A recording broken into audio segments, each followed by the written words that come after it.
L'attestation de la foi est le premier pilier de l'islam. Elle consiste à nier toute divinité existante en dehors de Dieu qui est le seul maître créateur et la seule vraie divinité, ainsi que de reconnaître Mahomet en tant que messager de Dieu.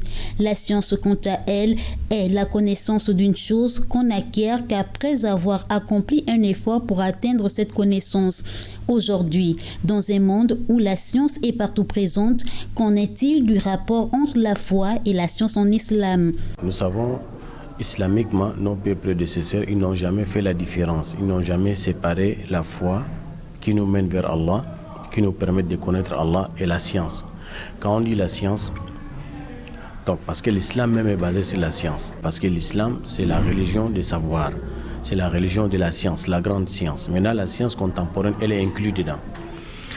Islamiquement, la science contemporaine, elle est inclue dans l'islam, dans les enseignements islamiques au même moment. Mais lorsque nous sommes dans un moment où, particulier comme ça, maintenant nous voyons, nous constatons que la science contemporaine est détachée complètement de l'islam, ou bien des enseignements islamiques. Mais sinon, nous, en islam, la science contemporaine nous permet de connaître Allah dedans à l'intérieur.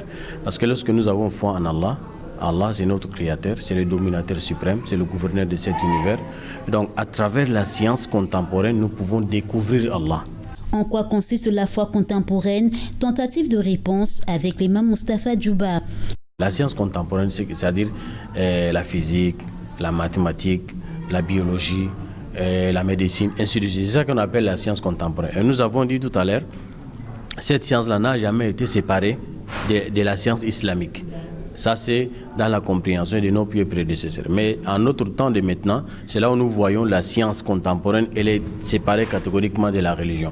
Alors, dans la religion islamique, la science contemporaine, elle est inclue à l'intérieur. L'islam est basé sur ce qu'on appelle les savoirs. Et à l'intérieur, maintenant, dedans, on peut trouver la jurisprudence islamique. Donc, la jurisprudence, c'est-à-dire, c'est une science qui régularise la vie humaine. Les sentences, des trucs comme ça, donc ce qu'on appelle la jurisprudence islamique. Également, dedans, on peut apprendre aussi la méthodologie des hadiths, c'est-à-dire les paroles qui ont été recueillies pendant la vie de notre prophète sallallahu alayhi wa sallam, ses actions, ses mouvements, ses paroles, également ses approbations.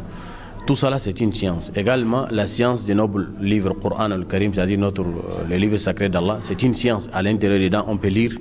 Rien que la lecture aussi, on peut apprendre. En islam, la foi et la science ne s'opposent pas, mais se complètent et s'approfondissent.